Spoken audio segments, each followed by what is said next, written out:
Karena nanti ada orang-orang yang tidak sadar sesungguhnya doanya sudah dijawab, tapi dia tidak menyadari itu. Bahkan merasakan doanya kok nggak dijawab-jawab gitu. Padahal Allah sudah menjawabnya.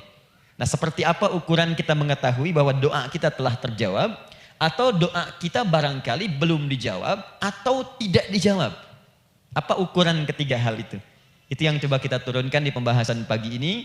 Mudah-mudahan dengan itu kita nanti akan lebih pandai bagaimana cara menyikapi doa dalam hidup, seperti apa doa dipanjatkan, kapan kita berdoa, dan kita tahu, oh ini hasil dari doa yang telah kita panjatkan.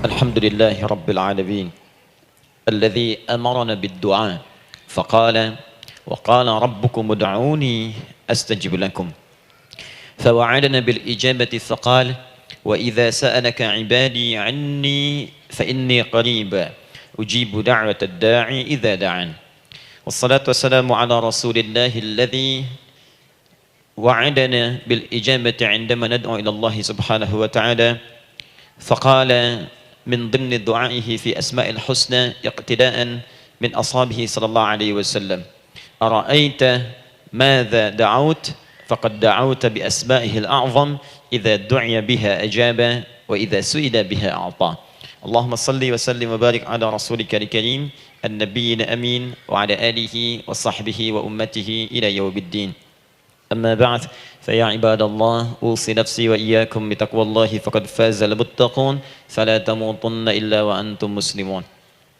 Saudariku sekalian, para ibu baik yang di dalam ruang masjid ataupun yang di luar masjid, sekitaran masjid dan studio, saya ingin mengajak pada seluruhnya tanpa kecuali, mari kita senantiasa bersyukur pada Allah Subhanahu wa taala atas nikmat yang telah kita dapati sampai dengan pagi hari ini. Syukur itu selalu menambah ketenangan di dalam jiwa. Syukur itu bisa mengentaskan sebagian persoalan hidup yang kita rasakan. Syukur itu bisa menambah kekuatan dari perasaan lemah yang kita rasakan. Dan syukur itu puncaknya bisa mengantarkan ke dalam surga terbaik yang dijanjikan, hingga Allah menyebutkan kemudian dalam Al-Quran, wa qalilun min ibadiyas syakur. Sedikit sekali di antara hamba-hambaku itu yang bisa menjadi orang yang pandai bersyukur kepada Allah Subhanahu wa taala. Mudah-mudahan hidupan kita sampai hari ini seluruhnya diterima oleh Allah Subhanahu wa taala sebagai amal saleh, dan semoga yang belum mendapatkan hidayah untuk berislam sampai dengan pagi hari ini dihunjamkan hidayah kepada dalam jiwanya oleh Allah Subhanahu wa taala agar bisa berislam sebelum wafat menghadap Allah Subhanahu wa taala.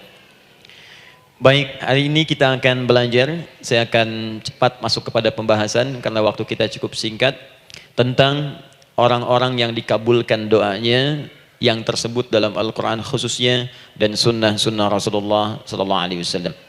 Kita akan bagi pembahasan kita ke dalam 3 bagian. Yang pertama, mengapa kita mesti berdoa? Esensi doa itu apa? Kan? Yang kedua, bagaimana cara berdoa yang sekiranya cepat dikabulkan oleh Allah Subhanahu Wa Taala. Dan yang ketiga, kita akan melihat ukuran pengabulan doa. Seperti apa doa itu dikabulkan. Karena nanti ada orang-orang yang tidak sadar sesungguhnya doanya sudah dijawab, tapi dia tidak menyadari itu. Bahkan merasakan doanya kok nggak dijawab-jawab gitu. Padahal Allah sudah menjawabnya. Nah, seperti apa ukuran kita mengetahui bahwa doa kita telah terjawab, atau doa kita barangkali belum dijawab, atau tidak dijawab? Apa ukuran ketiga hal itu? Itu yang coba kita turunkan di pembahasan pagi ini. Mudah-mudahan dengan itu kita nanti akan lebih pandai bagaimana cara menyikapi doa dalam hidup, seperti apa doa dipanjatkan, kapan kita berdoa, dan kita tahu, oh ini hasil dari doa yang telah kita panjatkan. Baik, ayo kita mulai. Bismillah. Mengapa kita mesti berdoa? Ayo kita kembalikan sini. Pertama, Quran surah ke-7 ayat 172. Quran surah ke-7 Al-A'raf ayat 172. Kemudian setelah itu diperintahkan dalam Al-Quran surah ke-40 Ghafir ayat ke-60. Lalu kita praktekkan ini dalam keseharian kita. Saya beri contoh misalnya Quran surah ke-2 ayat ke yang paling banyak nih dibaca 201. Kadang-kadang misalnya Quran surah kedua ayat 286. Banyaklah. Quran surah ke-7 ayat 23 misalnya, dan seterusnya. Ini bagian pertama.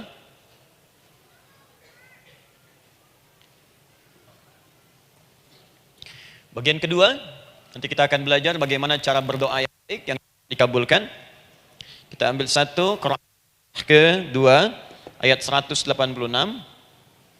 Kemudian yang kedua, kita ambil contoh Quran surah ke-17 ayat 110. Kemudian yang ketiga, kita ambil contoh yang paling dahsyat di Al-Quran surah ketiga ayat 38 sampai 39. Ada yang belum berdoa sudah dikabulkan. Masya Allah. Ini ada di Quran misalnya surah ketiga ayat 31. Nanti turunan amalannya misal di Quran surah 51 ayat 15 sampai dengan 18. Saya bulati yang 18-nya. Bagian ketiganya nanti kita uraikan di bagian akhirnya. Baik, kita bisa mulai insyaallah. Baik, kita bagian pertama, mari kita mulai. Saya ingin berkisah sejenak dengan menyampaikan Quran surah ke-7 Al-A'raf ayat 172.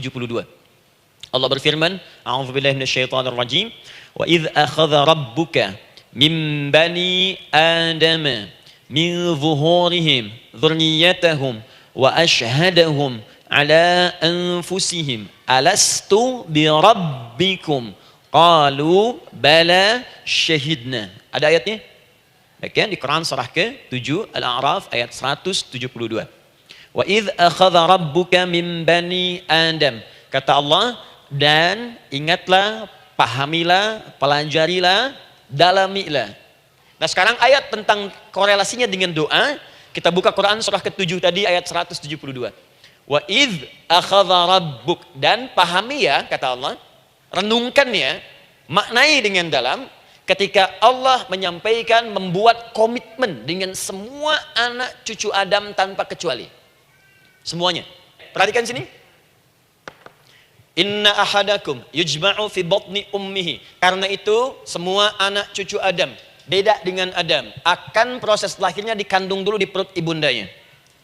Fokus baik-baik. Arba'ina yawman nutfah, 40 hari pertama baru kemudian proses antara spermatozoa dengan ovum berproses.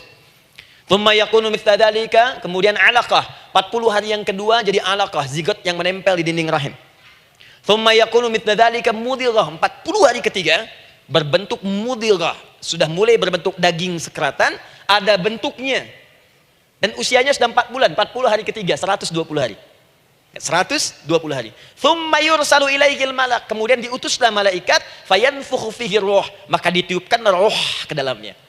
Jadi ingat, kalau di antara sini, di antara kita ada ibu misalnya yang tengah hamil, tengah mengandung, ingat baik-baik, atau keluarganya, kerabatnya, usia 4 bulan itu roh sudah ditiupkan.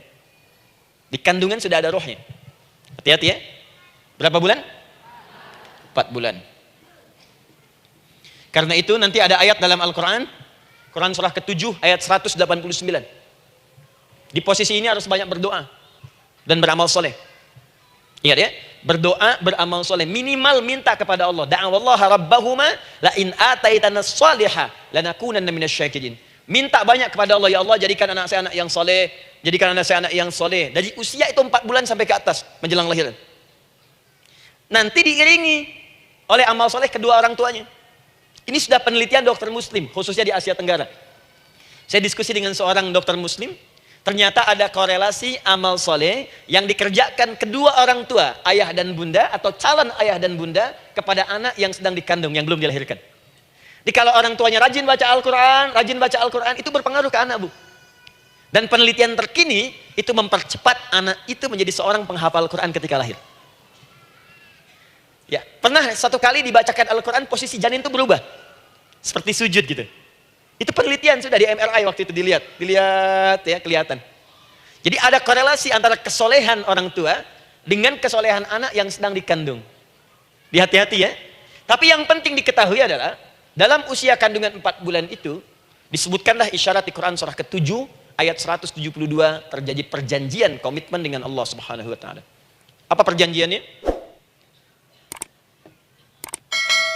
Wa idh akhadha rabbuka min bani Adama min zuhurihim dzurriyyatahum wa asyhadahum ala anfusihim. Lihat perjanjiannya, saya fokus di kalimat ini. Alastu bi rabbikum. Rabb.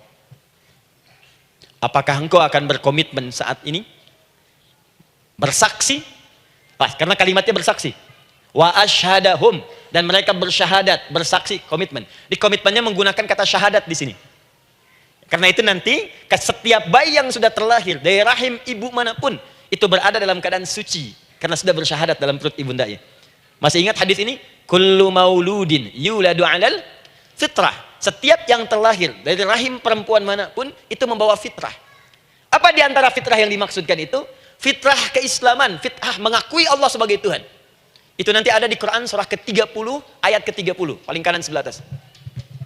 Quran surah 30 ayat 30. Fa'aqim wajhaka lid-dini hanifa. Hai setiap manusia, fa'aqim wajhaka, hadapkan, pasrahkan, arahkan dirimu sepenuhnya. Lid-dini, pada ketentuan ad-din, hanifa, dengan lurus. Di setiap manusia itu punya fitrah untuk beragama. Punya kecenderungan untuk mencari Tuhan. Silakan ibu cek, manusia manapun yang pernah hidup, itu pasti akan mencari Tuhan.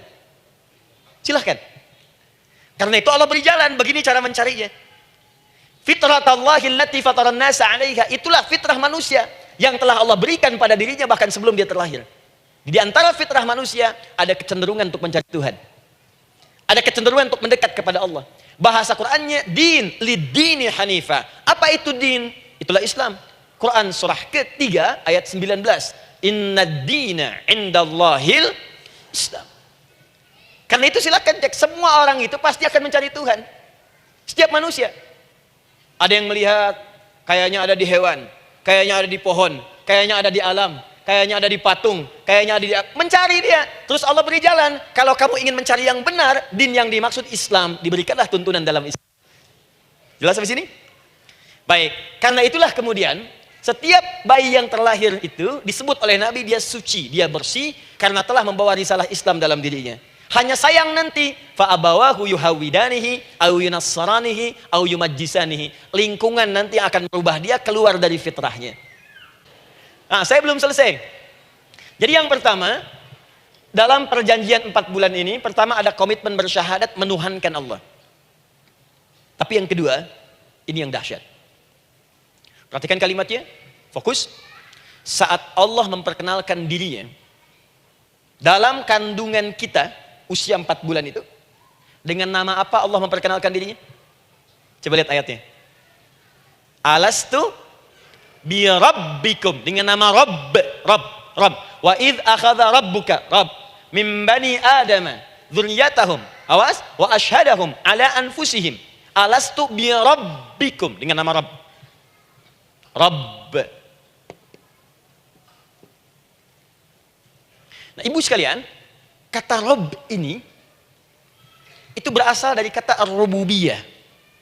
Ar-rububiyah yang berarti sifat merawat, memberikan semua kebutuhan. Saya ulang ya. Merawat, memberikan semua kebutuhan. Sudah? Menyayangi, memaafkan, mengasihi, mengampuni. Masya Allah. Merawat, memenuhi sebuah kebutuhan, menyayangi, memaafkan, mengampuni. Jadi semua hal yang terkait dengan perhatian ada pada kalimat Rabb. Sifatnya disebut dengan rububiyah. Zat yang memperhatikannya disebut dengan Rabb, namanya Rabbun. Baik. Pelan-pelan. Nah, seakan-akan Allah ingin berkata begini. Hei, engkau buat perjanjian dengan saya sekarang. Engkau bersaksi, saya sebagai Tuhan. Siap bersaksi, menuhankan saya. Nanti ketika kamu lahir, apapun yang kamu butuhkan dalam kehidupan, aku akan berikan. Kamu akan saya rawat. Kalau sakit, kamu saya sembuhkan. Minta sesuatu yang kamu butuhkan, saya akan berikan. Kamu butuh sesuatu, saya akan hadir. Kamu salah minta maaf, saya maafkan. Kamu dosa minta ampun istighfar, saya ampuni. Kamu ingin sesuatu yang lebih baik, saya berikan. Pokoknya semua yang kamu inginkan selama engkau butuhkan itu baik, aku berikan. Kira-kira, maaf Bu ya, maaf sekali. Kalau ada yang nawarkan pada ibu, mau nggak ikut saya? Nanti sebuah kebutuhannya saya berikan. Kalau sakit saya berikan jaminan kesembuhannya. Kalau butuh sesuatu saya berikan. Kalau ingin ini itu selama butuh saya sampaikan. Kira-kira ibu nolak atau ikut? Baik. Ikutnya mikir dulu atau tidak? Tidak. Bala itu artinya siap. Ya. Tanpa pikir. Karena memang nggak ada yang dipikirkan lagi. Apa yang mau dipikirkan? Semua kebutuhan dikasih. Semua keinginan dikabulkan sepanjang baik. Kalau sakit ada jaminan disembuhkan. Dikasihi, disayangi, salah dimaafkan. Ya, kalau dosa diampuni. Apalagi yang kurang, nggak ada aib, nggak ada yang kurang, sempurna semua. Kita katakan bala tanpa pikir. Karena itu, perhatikan. Setiap kita kemudian, ibu sekalian, datang terlahir ke bumi. Datang terlahir ke bumi. Mengalami kehidupan. Fitrah kita setiap mendapatkan kebutuhan kita akan menyebut nama Allah Subhanahu wa taala dengan nama yang telah dijanjikan itu. Silakan ibu cek. Bukankah ibu ketika ada kesulitan memohon kepadanya? Ya Allah, tolong sembuhkan ya Allah. Ya Allah, lancarkan ya Allah. Ya Allah, sukseskan suami saya. Ya Allah, tenangkan kehidupan rumah tangga kami. Ya Allah, anugerahkan solusi. Ya Allah, sembuhkan ibu saya. Semua minta kan? Dan dahsyatnya ketika ibu memohon kepada Allah itu, ibu gunakan kalimat yang telah disepakati ketika Allah sampaikan kepada kita. Rabb, Rabb, Rabb. Perhatikan, kalau ibu berdoa, doa apa paling favorit? Rabbana atina fid dunya hasanah. Fil akhirati hasanah. Wa qina. Doa apa itu? Sapu jagat. Bu bayangkan, Nabi aja nggak tahu tuh istilah itu sapu jagat. Ibu tahu? Wah, Masya Allah, Indonesia kreatif. Luar biasa. Ada doa sapu jagat, ada doa sapu nggak ada jagatnya, ada doa jagat nggak ada sapunya. Wah, pokoknya luar biasa lah. Ya. Ya, lihat, bukankah kalimatnya dibuka dengan Rabb? Rabbana atina fid dunya sana. Rabbana zalamna anfusana wa illam taghfir lana wa tarhamna lanakunanna minal la yukallifullahu nafsan illa laha ma kasabat wa 'alaiha mak. Perhatikan, Rabbana la inna sina Rabbana Rabb. Ini ayatnya. Sapu jagat Quran surah 2 ayat 201. La yukallifullah Quran surah 2 ayat 286. Rabbana zalamna Quran surah 7 ayat 23. Yang ingin saya sampaikan, setiap kita butuh sesuatu, kita menyebut namanya dengan kalimat Rabb. Kenapa kita katakan Rabb? Karena Allah sendiri menyebutkan dengan kalimat Rabb. Alastu bi rabbikum, saya nanti adalah Tuhan yang akan memperhatikan kalian, menyayangi kalian. Saya Tuhan yang akan merawat kalian, memberikan semua kebutuhan. Makanya ibu tuh kalau ada persoalan nagih seakan-akan ke Allah. Ya Allah, kan engkau yang berjanji kepada saya. Engkau yang berjanji, engkau yang menepati ya Allah, karena engkau Tuhan. Engkau berjanji, engkau yang menepati. Quran surah ketiga ayat 9. Innallaha la yukhliful mi'ad. Engkau yang berjanji, engkau yang menepati. Engkaulah awal dan akhir dari semua hal. Engkau mengatakan saya Rabb yang akan memberikan semua kebutuhan. Sekarang saya butuh ya Allah.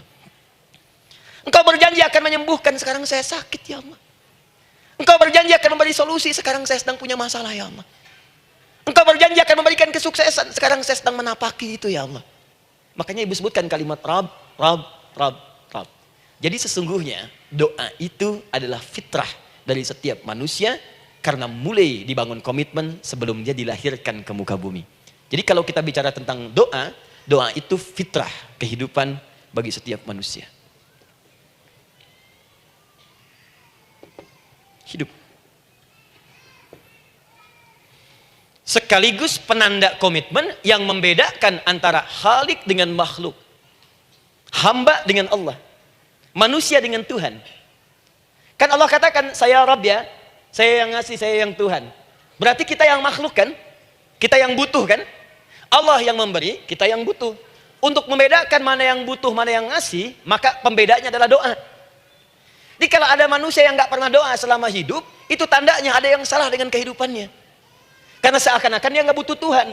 Sebab perbedaan manusia dengan Tuhan itu sebelum lahir, salah satunya ditunjukkan dengan sifat butuh kita kepada Allah.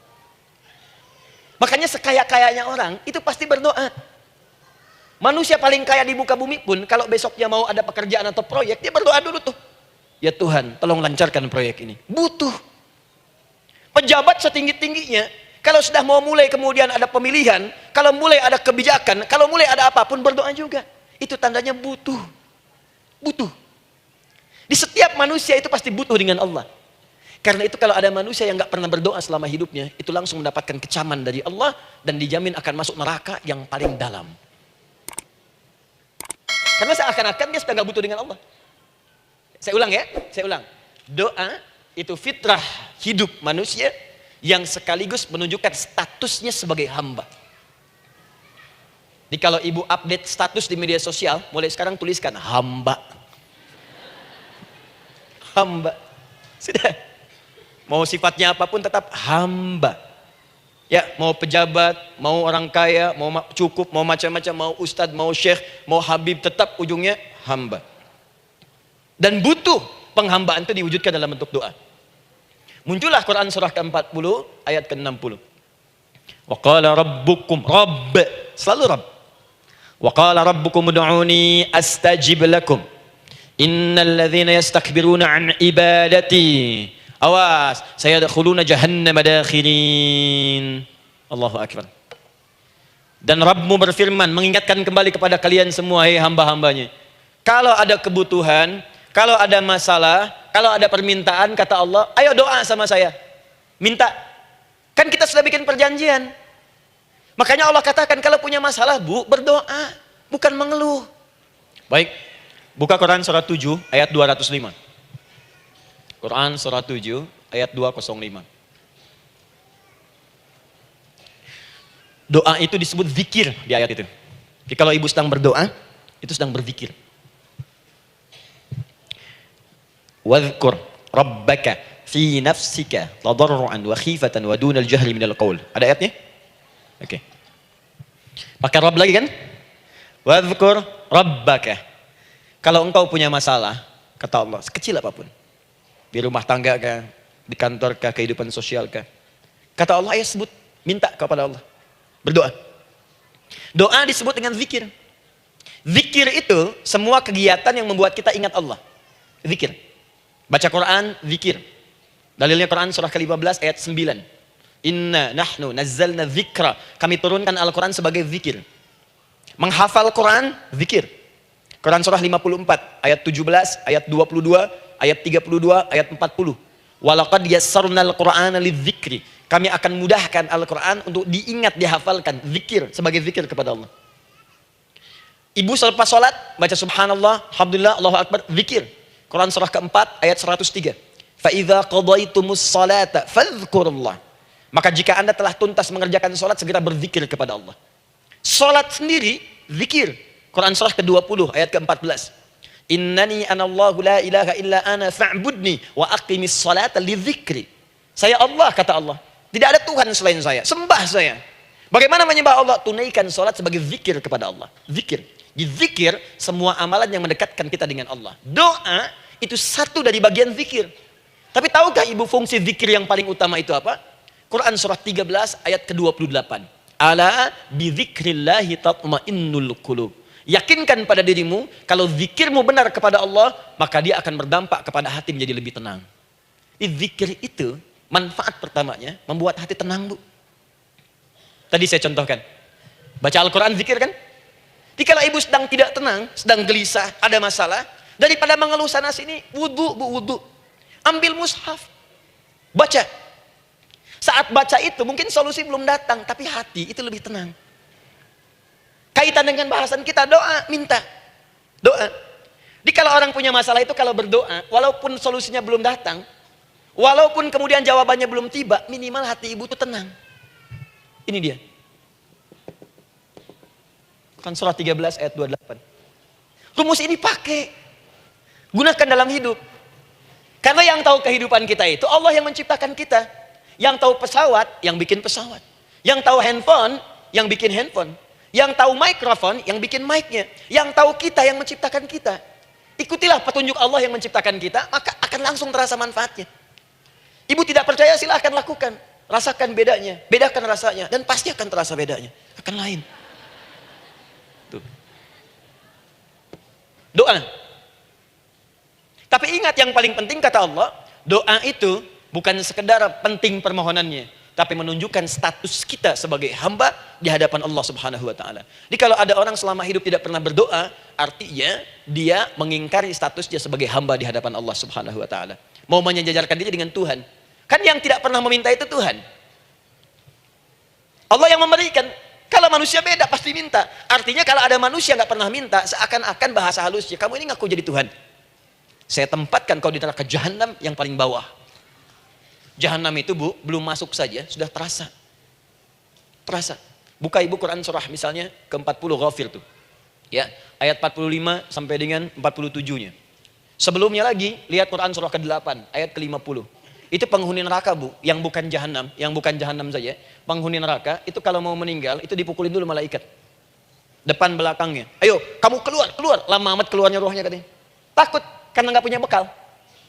Kan maaf ya, kaidah mengatakan orang nggak punya bekal itu takut pulang, apalagi orang merasa salah. Anak ibu berbuat kesalahan, mau pulang takut kan? Takut. Jadi kalau ada anak takut pulang, salah dia. Salah. Kemana anak nggak pulang-pulang, pasti ada yang salah karena nggak berani pulang. Jangankan salah, nggak punya bekal saja, malu pulang. Lihat ibu waktu Ramadan usai, mau mudik, Idul Fitri. Kan pada mudik kan? Kenapa mau mudik dan senang mudik? Karena punya bekal bu. Dikumpul-kumpulkan itu selama 11 bulan. Untuk 1 bulan saja. Itu pun paling berapa hari. Kumpulin. Terus telepon keluarga. Insya Allah aku pulang hari ini. Wah senang semuanya. Padahal mudiknya cuma pakai motor bu. Motornya bebek, bekalnya singa. Serius saya, motor bebek bekal singa. Ada kardus belakangnya. Tulisin. Terus tambah pelepah pisang buat begini. Belakangnya ditulisin, aku pulang sayang. Jalan mudik. Terus yang di rumah kan senang nerimanya. Kenapa? Karena ada yang pulang dan bawa bekal. Saya pernah tanya pada seseorang, kenapa anda nggak mudik? Nggak ada bekal Ustaz, nggak ada bekal, malu pulang. Kebayang nggak saat pulang menghadap Allah nggak punya bekal? Malu pulang, apalagi punya banyak salah. Jadi nggak mau keluar rohnya. Malaikatnya geram, dipukulin sama malaikat. Pukul depannya, pukul belakang. Kamu ini cepat keluar. Keluar. Malu pulang. Tapi kalau punya bekal enak. Dan yang nyambut langsung malaikat. Bahkan nanti ada satu amalan saat dikerjakan, itu orang ini sudah masuk surga, tapi semua malaikat di semua pintu surga yang 8 itu datang mengunjungi dia mengucapkan selamat. Itu ada di Quran surah 13 ayat 24. Salamun alaikum bima sabartum fa ni'ma uqbaddar. Selamat ya saat di dunia sabar mencari bekal, dan ini bekal terbaik yang kamu dapatkan, silahkan nikmati surga yang kamu rindukan itu. Ini nikmat tempat yang pernah nanti kamu kunjungi. Dan tinggal abadi di situ. Yang nyambut malaikat. Bayangkan semua malaikat bu, semua malaikat dari pintu surga datang nyambut dia. Wah masya Allah, malaikat Jibril, Israfil, malaikat maut. Maaf ya, dicabut kemarin. Biasa, selamat. Dunia aja kalau ada yang nyambut senang kan? Rumah dicet, datang, sambut depan rumah, semua hidangan ada, masya Allah. Bahkan yang tidak ada jadi ada, luarnya kongguan, dalamnya rangginang, gitu kan? Wah, muncul semua. Paham ya? Jadi ini bagian pertama. Jadi kita katakan kenapa manusia mesti berdoa? Jawabannya karena manusia itu hamba. Dan doa itu adalah fitrah, bagian dari kehidupan. Kenapa manusia mesti berdoa? Karena ada komitmen dari Allah. Setiap dia mendapatkan sebuah persoalan, maka Allah akan jawab dan berikan jawaban dari semua persoalannya. Jalan mendapatkan jawaban itu adalah doa. Kenapa manusia mesti berdoa? Karena dia butuh dengan Allah. Dan puncaknya, kenapa dia mesti berdoa? Karena Allah ingin membahagiakan kehidupan dunianya sebelum sampai keabadiannya di akhirat. Jadi ketika kita berdoa, sebetulnya kebaikan untuk kita karena Allah ingin kita bahagia. Ingin mudah hidupnya. Jadi kalau ada orang nggak berdoa, sesungguhnya dia sedang menyulitkan diri sendiri dalam kehidupan dunianya sampai ke akhiratnya. Jelas sampai di sini? Masya Allah. Alhamdulillah. Nah, sekarang masuk bagian kedua. Bismillah. Kalau sudah mengerti yang tadi, persoalannya adalah bagaimana cara kita memohon kepada Allah. Itu dia. Bagaimana cara kita meminta? Kata Allah, kamu kalau punya masalah, minta. Ya Allah, caranya bagaimana? Karena sesuatu yang dikerjakan tanpa ilmu dan tidak tahu caranya, itu bisa keliru. Hidup itu menyembah Allah tidak cukup dengan iman bu. Mesti pakai ilmu. Iman saja sekalipun kuat tanpa ilmu, itu bisa salah. Karena itu berdoa penting, cuma kita mesti tahu caranya. Yuk kita mulai bagian pertama. Quran surah kedua ayat 186. paling kiri sebelah bawah. Sudah? Wa idza sa'alaka 'ibadi 'anni fa inni qarib. Fokus. Kata Allah, kalau hamba-hambaku Muhammad SAW bertanya kepadamu, minta petunjuk untuk mencari-cari aku. Tuh Bu, coba lihat. Ayat doa dibuka lagi dengan kalimat hamba. Untuk menegaskan status kita. Jadi kalau ditanya, kita siapa di hadapan Allah? Hamba. Makanya nggak usah sombong. Jangan sombong, karena kita cuma hamba. Karena itu ketika Korun sombong, Korun itu manusia terkaya yang pernah hidup di bumi. Hartanya Bu, ini saya kasih bocoran sedikit, kunci berangkasnya saja, kemana-mana itu suka dibawa, dipikul paling sedikitnya 8 bodyguard, cuman bawa kunci berangkas saja begini. Di Korun pengen ngasih tahu, kalau ada yang pengen nyuri di tempat saya silahkan aja, ini aja bodyguard saya ngangkat kuncinya susah. Korun. Jadi kalau Anda tidak sekaya Korun, jangan ikutan sombong, telat. Telat, gak ada kerjaan. Sudah ada yang lebih kaya. Ya. Dan apa yang terjadi? Fakhosabna, kata Allah, kami telan. Likuifasi. Telan oleh bumi semua. Dengan kekayaannya semua habis. Jadi ketika ada seseorang yang lupa dengan statusnya sebagai hamba, maka Allah akan memberikan pelajaran kepadanya. Untuk taubat. Kalau nggak mau taubat juga, telan habis. Untuk menunjukkan kamu tuh bukan Tuhan, saya Tuhannya. Maka jangan ikutan sombong. Kalau ada yang baru punya Ferrari, Lamborghini, Lamborghini, ya. Wow, bikin rame di jalan, cuman nggak update status, kasih tahu, maaf mas, telat. Itu gambaran hidup. Dan ingat, setiap dibuka dengan kalimat permohonan, itu kalimatnya hamba. Hambaku, hambaku, hambaku. Termasuk mau minta taubat, hamba. Quran surah 39 ayat 53. Qul ya ibadiyalladzina asrafu ala anfusihim, la taqnatu min rahmatillah. Katakan Muhammad pada hambaku yang merasa banyak dosa, pengen berdoa minta taubat. Kata Allah, hamba. Saya terima taubatnya, hamba. Ini ya. Ini pun adab yang pertama dari Al-Quran. Adab yang pertama, kalau kita ingin berdoa dan doa itu cepat ingin dikabulkan, maka berdoalah dengan cara menghamba di hadapan Allah Subhanahu wa Ta'ala. Jangan merasa tinggi.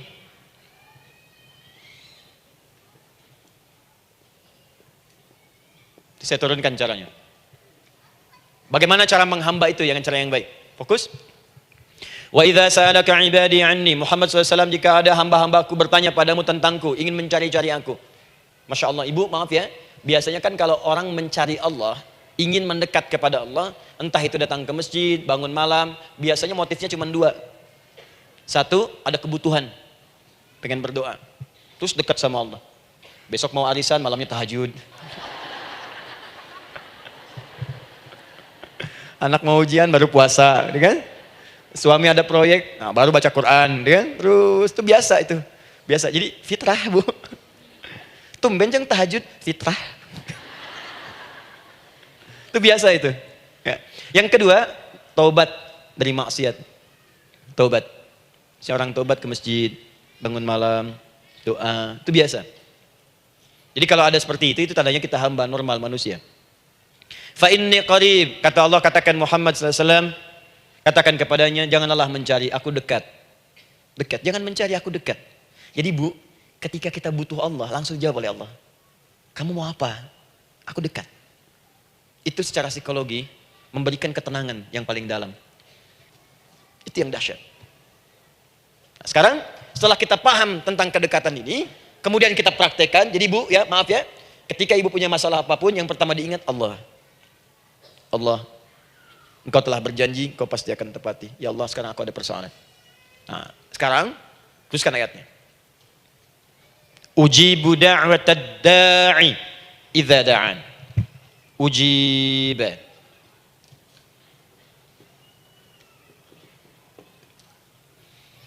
Ujibu da'watad da'i idza da'an.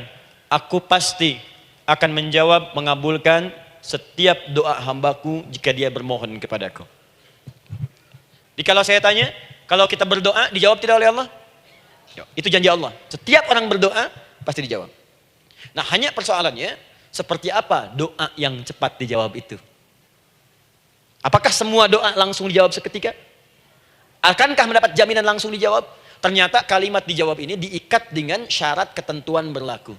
Apa di antara syarat dan ketentuannya ini? Teruskan ayatnya. Faliyastajibuli. Syarat pertama, Kalau doamu ingin cepat aku jawab, falyastajibuli, maka engkau pun harus cepat merespon setiap seruanku. Jawab seruanku dengan cepat. Doa ingin dijawab oleh Allah, maka kata Allah, kamu pun harus menjawab setiap seruanku. Jawab seruan Allah. Maka syarat pertama kata Allah, kalau doamu ingin cepat aku jawab, maka setiap aku seru, cepatlah engkau kemudian kerjakan dan jawab itu. Jadi ternyata seruan Allah itu terkait berkelindan dengan pengabulan doa. Jadi ketika ibu diseru oleh Allah, diminta diperintahkan sesuatu oleh Allah, sebetulnya itu kunci untuk mendapatkan jawaban doa kita, Bu. Dipanggil kita, ayo cepat datang ke sini, mau minta apa? Minta, saya kasih. Apa di antara kunci doa itu, Ustaz? Yuk kita lihat. Adalah jawaban dari seruan Allah. Apa di antara seruan Allah itu? Saya beri contoh satu misalnya. Allah perintahkan kita untuk sholat. Bahkan diseru, diingatkan 5 kali dalam sehari. Sholat. Bukankah kita diseru, Bu? Dipanggil 5 kali sehari untuk sholat? Allahu Akbar, Allahu Akbar. Ya? Diingatkan kan? Ayo ingat Allah, ingat Allah, ingat Allah, ingat Allah. Allah Maha Agung, Maha Besar semuanya. Dan seterusnya. Perhatikan baik-baik. Apa tujuan Allah menyuruh kita dalam sholat? Ternyata bukan ingin memberikan beban ruku dan sujud. Bukan sujudnya yang penting. Karena semua makhluk tidak sujud pun tidak akan menurunkan status Allah sebagai Tuhan. Allah tetap Allah, gak ada ruginya. Yang rugi kita. Ternyata ketika disuruh sujud, disuruh ruku itu, ternyata yang ditunggu itu bukan ruku sujudnya. Allah nunggu, punya masalah apa? Mau minta apa? Karena itu dalam ilmu fikih, ibu buka semua kitab fikih. Salat itu secara bahasa disebut dengan doa. Nama lain dari doa adalah salat. As-salatu hiya doa. Salat adalah doa. Karena itu semua bacaan dalam salat doa semua. Coba lihat. Baru takbir, Allahu Akbar, doa iftitah. Al-Fatihah, doa, Bu. Jangan dikira Al-Fatihah nggak ada doanya. Nih, nanti saya berikan cepat ya. Ini highlight dulu. Dalam sholat itu ada 4 keadaan. Ingat ini baik-baik. Nanti ibu manfaatkan, minimal zuhur lakukan. Ada berapa keadaan? 4. Ada 4 posisi, 4 keadaan dalam sholat. Yang kalau ibu berdoa benar, meminta di situ dengan benar, itu seketika akan dikabulkan. Seketika. 1, saat berdiri. 2, saat ruku'. 3, saat sujud. 4, sesaat sebelum salam. Berdiri, ruku', sujud, sesaat sebelum salam. Baik, sebelum saya bahas lebih jauh, saya ingin sampaikan dulu. Jadi ternyata ketika kita diminta oleh Allah menunaikan sholat, itulah cara kita memohon, Bu. Itulah waktu kita meminta. Dan dahsyatnya dalam sehari itu 5 kali ditungguin, Bu. Mana ada manusia di muka bumi ini buka pintu rumahnya 5 kali sehari cuma untuk memberikan apa yang dibutuhkan. Sesoleh-solehnya Ustadz, gak ada yang mengatakan, ayo 5 kali sehari datang aja ke rumah saya. Kalau butuh apa-apa ambil. Butuh kulkas, ambil kulkasnya. Butuh TV, ambil. Gak ada begitu.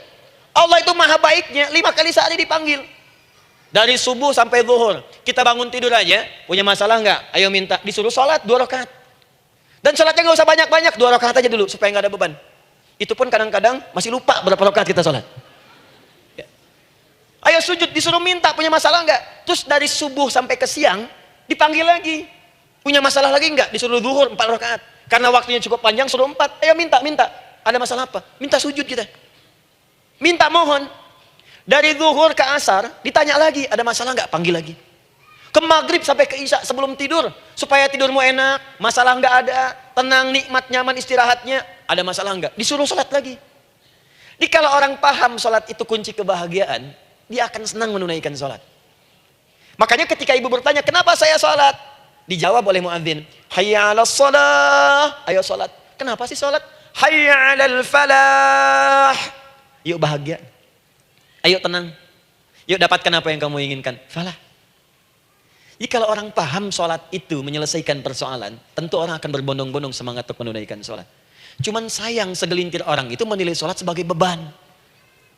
Jadi sebagai kewajiban beban saja, makanya sholatnya nggak nikmat. Paham ya? Nah, ini bagian pertama. Jadi cara pertama, respon kata Allah, seruan Allah. Rumus pertama salat. Sekarang ibu punya janji dengan Allah.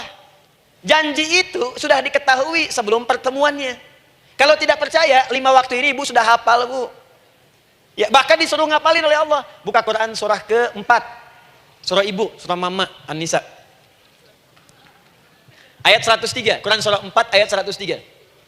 فَإِذَا قَضَيْتُمُ الصَّلَاةَ فَاذْكُرُوا اللَّهَ قِيَامًا وَقُعُودًا وَعَلَى جُنُوبِكُمْ فَإِذَا اطْمَأْنَنْتُمْ فَأَقِيمُوا الصَّلَاةَ. Lihat ujung ayatnya. Inna as-salata kanat 'alal mu'minina kitaban mawquta. Sungguh semua waktu salat itu telah ditetapkan waktunya bagi orang beriman. Itu terjemahan biasa. Kalau terjemahkan pakai ilmu balaghah, sungguh orang beriman itu hafal waktu-waktu salat. Tahu waktunya? Itu kan kunci ibadah. Dan kunci ijabah, kunci ibadah, kunci ijabah. Di situ ada pengabulannya. Ini gimana mau minta, waktu permintaannya aja nggak hafal? Gimana mau bermohon, datangnya aja telat? Karena itu, bagaimana cara merespon seruan Allah? Diaturlah di Quran surah kedua ayat 152. Paling kanan sebelah bawah.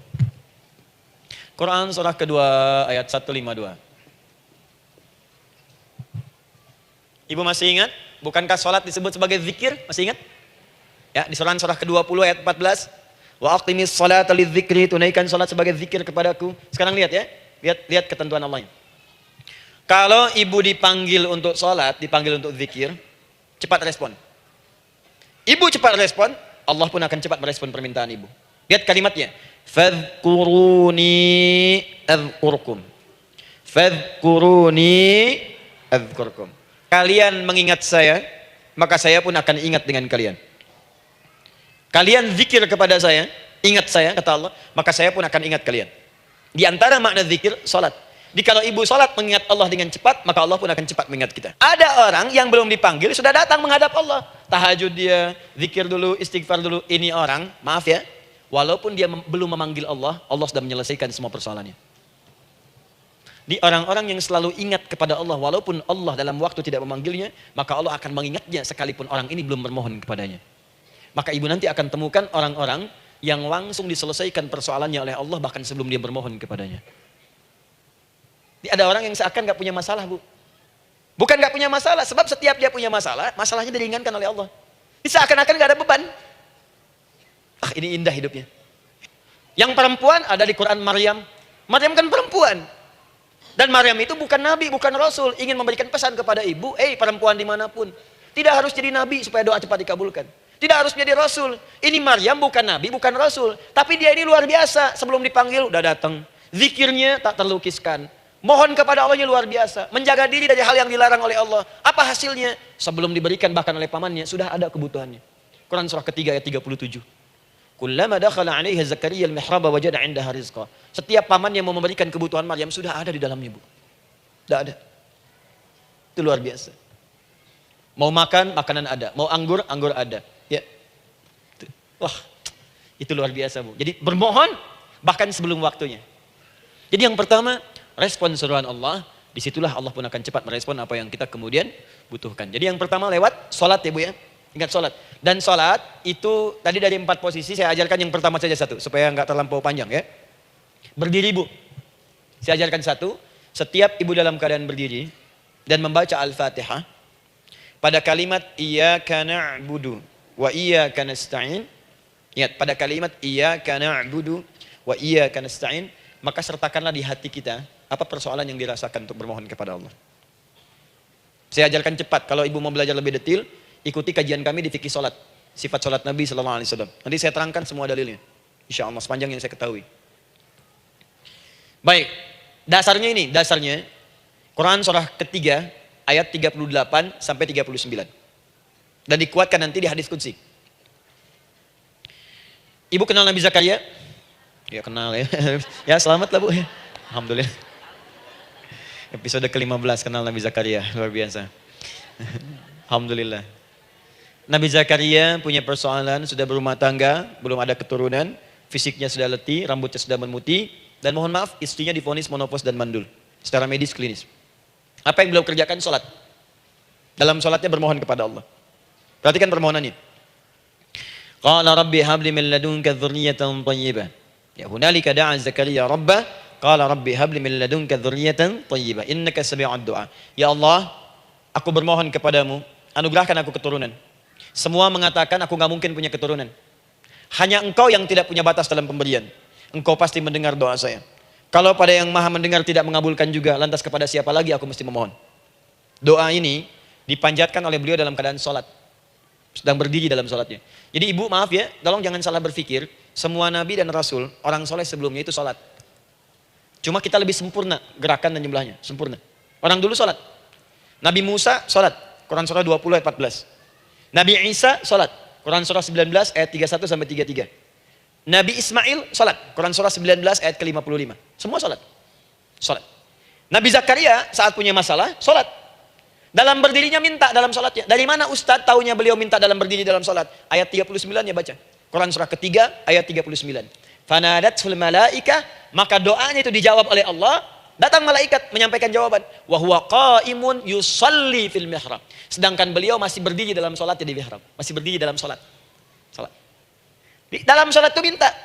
Makanya semua bacaan sholat itu permintaan isinya. Dan dikabulkan oleh Allah. Anallah yubashshiruka biyahya. Allah kasih kabar gembira, engkau akan punya anak, langsung namanya dari Allah Yahya. Artinya hidup yang mustahil menurut manusia. Lahir dari rahim seorang perempuan yang divonis monopos dan mandul menurut medis. Kata Allah tidak ada yang mustahil bagiku. Lahir dan hidup dia, Yahya. Kapan terjadinya? Sedang sholat. Kapan saat sholatnya? Berdiri. Nah yang paling menarik bu, umatnya Nabi Muhammad SAW ditunggu oleh Allah 5 kali dalam sehari. Dan dimintakan sebelum sholat untuk menyiapkan permohonannya. Maka turunlah Quran surah kedua ayat ke-45. Ibu lihat ayatnya. Wasta'inu bis-sabri was-salah.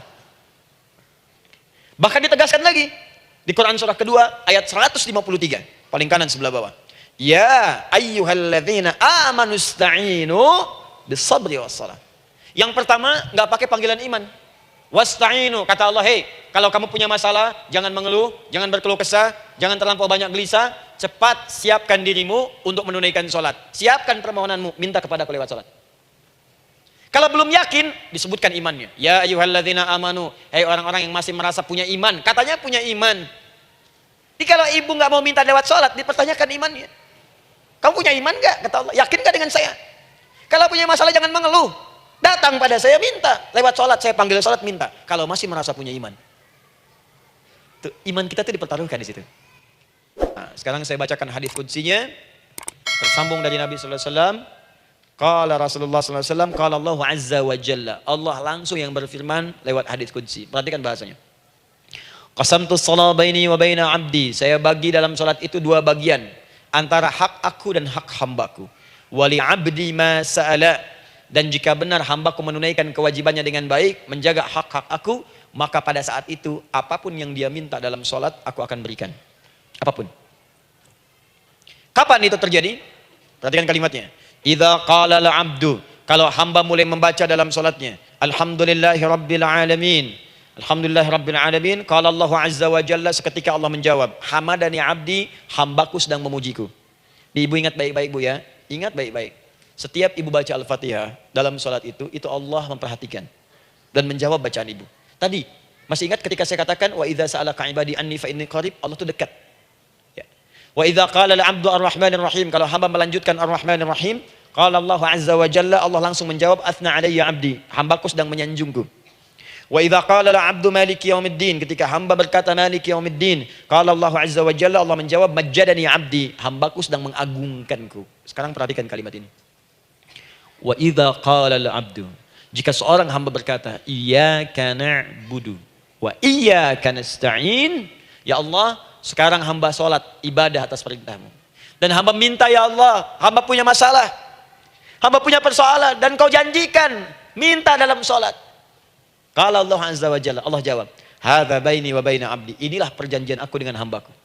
Wali 'abdi, kalau hambaku benar salatnya sampai bacaan ini, masalah apapun yang dia minta sekarang aku akan kabulkan. Dalam berdiri. Cuman sayang, kadang-kadang dalam keadaan ini banyak yang tidak minta. Maka caranya saya sampaikan yang pertama, kalau ibu sudah sampai ke bacaan ini, iyyaka na'budu wa iyyaka nasta'in, sertakanlah dalam hati ibu. Enggak usah dilafazkan. Sertakan ibu punya masalah apa.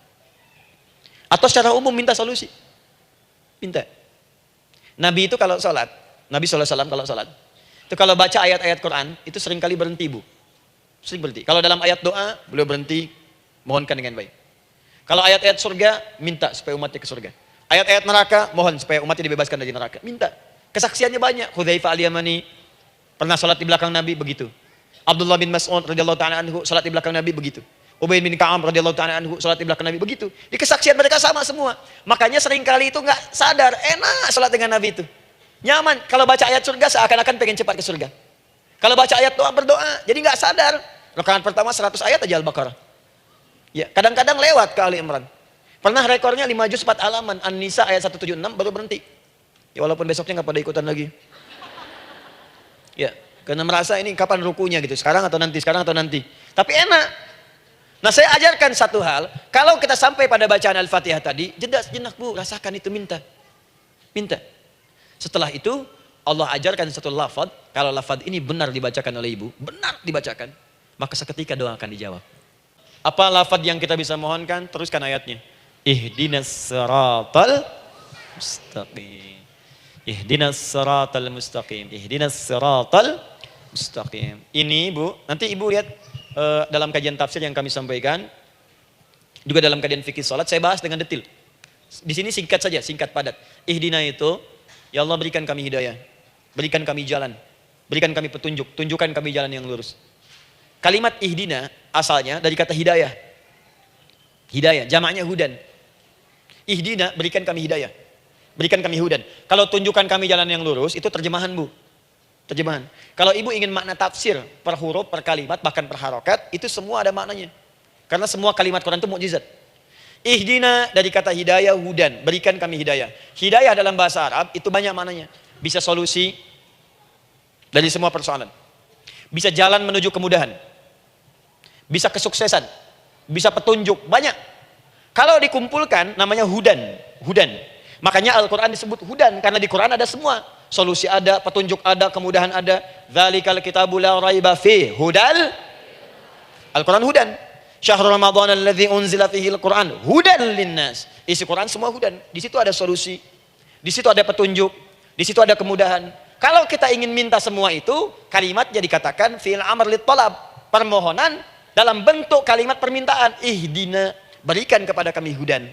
Kalau sudah mengatakan ihdina artinya minta solusi, minta kemudahan, minta petunjuk. Jadi ketika ibu mengucapkan kalimat ihdinas siratal mustaqim, itu artinya ya Allah berikan kepada kami solusi dari masalah yang sedang saya hadapi. Nah, itu posisi pertama. Jadi pertama minta lewat sholat. Yang kedua cepat rajin istighfar, Bu. Saya cepat ya, rajin istighfar. Saya ada 7 menit lagi. Ibu rajin istighfar.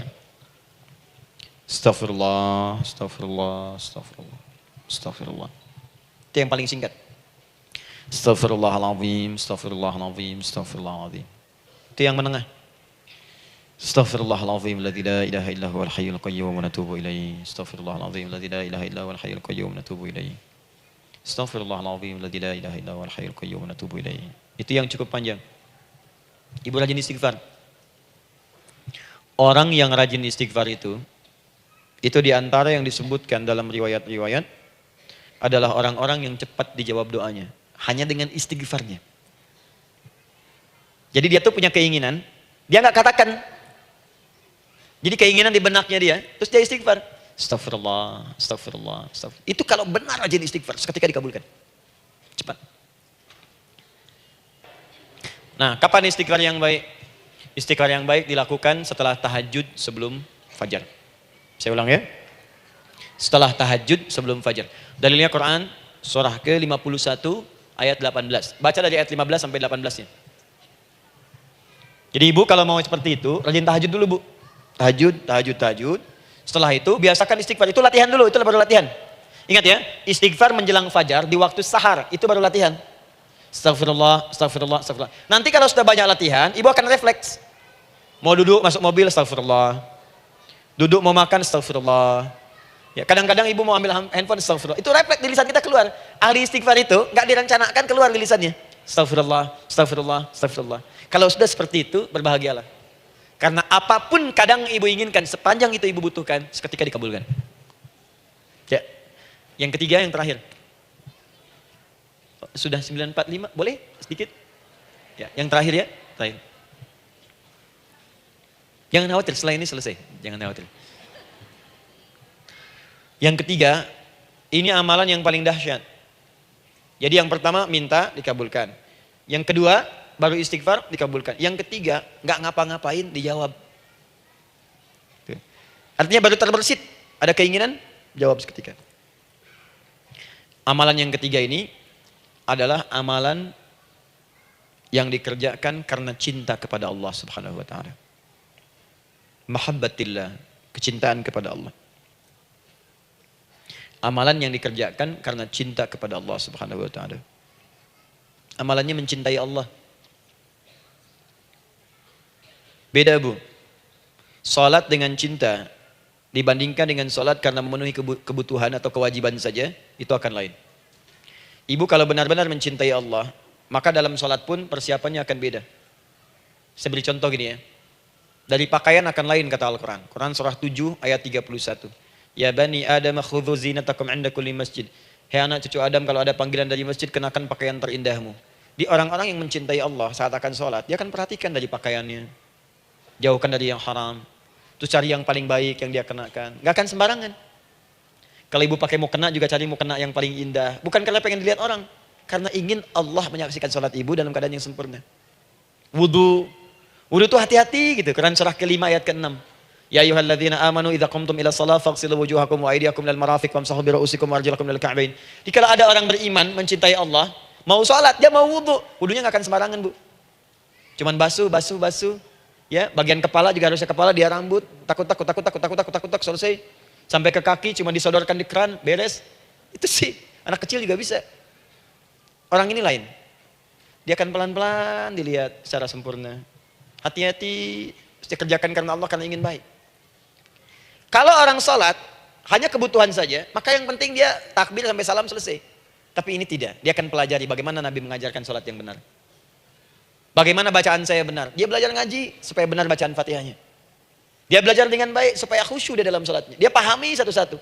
Apa artinya Allahu Akbar, apa artinya Subhana Rabbiyal Azim, apa artinya Subhana Rabbiyal A'la, apa artinya Sami Allahu liman hamidah. Dipahami. Di begitu dia sholat baru takbir sudah paham isinya. Jika ada orang seperti ini, dia mengerjakan apa yang Allah perintahkan karena cinta dengan Allah. Dia berzakat karena ingin mencintai Allah. Dia berinfak karena cinta dengan Allah, bukan karena uangnya.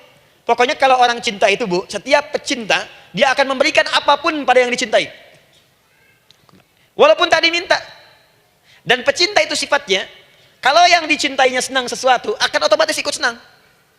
Jadi, amalan yang ketiga ini, kerjakan karena Allah. Saya mau contohkan satu.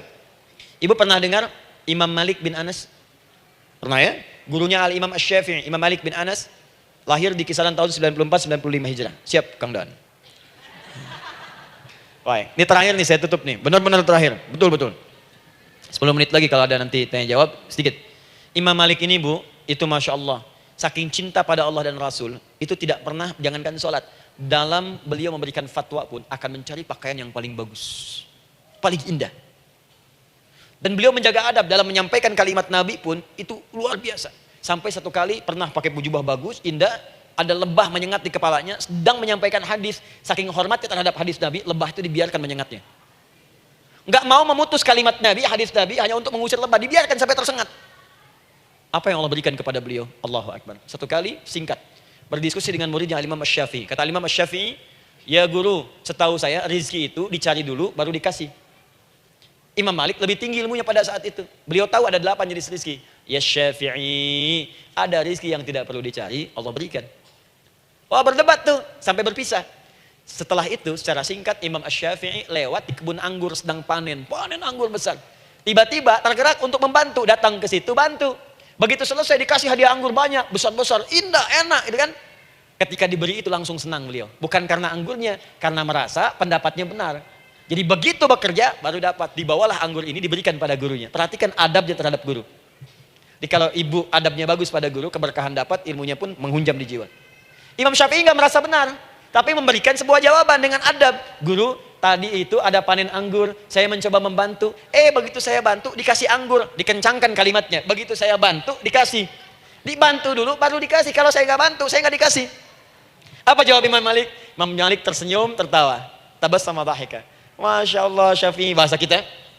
Tadi itu saya keluar, mau ngajar. Siang-siang terik begini saya kepikiran, ya Allah, kalau makan anggur yang enak-enak, enak banget sekarang ini. Ada anggur sekarang. Tuh. Murid berikhtiar, guru mendapatkan hasil. Setelah itu Asy-Syafi'i naik dan jadi bintang di zamannya, sampai kekinian pun luar biasa. Dan mendapatkan barakah gurunya, seperti gurunya dapatkan, muridnya pun meraihnya.